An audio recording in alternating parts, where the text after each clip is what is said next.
Welcome Sahasra vlog. கும்பாபிஷேகம் முடிஞ்சக்கப்புறம் evening வந்து விளக்கு பூஜை வச்சாங்க. நமக்கு தெரிஞ்ச சின்ன கோலத்தை போட்டுட்டு கோவிலுக்கு கிளம்பியாச்சு. விளக்கு பூஜைக்கு தேவையான பூக்கள் எல்லாமே ரெடி பண்ணிட்டு இருந்தாங்க. விளக்கு பூஜைக்கு தேவையான பொருட்கள் எல்லாமே கொடுத்தாங்க. ஃபஸ்ட்டு வாழை இலை கொடுத்தாங்க. வாழை இலையை கீழே வச்சுட்டு அதுக்கு மேலே விளக்கு எடுத்து வச்சாச்சுங்க. அதுக்கப்புறம் விளக்குக்கு தேவையான பூக்கள் கொடுத்தாங்க. அதையும் நம்ம விளக்குக்கு வச்சக்கப்புறம் மஞ்சக்கிழங்கு, தேங்காய் பூ, பத்தி, சூடம், மஞ்சள்னு சொல்லிட்டு எல்லாமே கொடுத்தாங்க. ஆரம்பத்தில் பிள்ளையார் பிடிக்க வேணாம் அப்படின்னு சொல்லிட்டாங்க. அதுக்கப்புறம் விளக்கு பூஜை ஸ்டார்ட் பண்ணப்போ பிள்ளையாரை பிடிச்சி அதில் குங்குமம் வச்சுட்டு சாமி கும்பிட்டு அதுக்கப்புறம் விளக்கு பூஜைக்கு மந்திரம் சொல்ல ஆரம்பித்தாச்சு.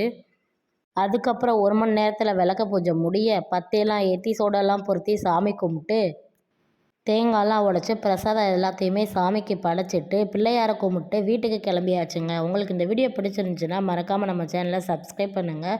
தானத்திலேயே சிறந்த தானம் என்ன அப்படி சொல்லிட்டு கேட்டால் எல்லாரும் சொல்கிறது அன்னதானம் தாங்க. அதுவுமே ரெடி ஆயிடுச்சு. எல்லாரும் சாப்பிட்டுட்டு இருந்தாங்க. சரி நம்மளும் சாப்பிட்டு வீட்டுக்கு கிளம்பிடலாம் அப்படி சொல்லிட்டு விளக்க வீட்டில் வச்சுட்டு சாப்பிட வந்தாச்சு.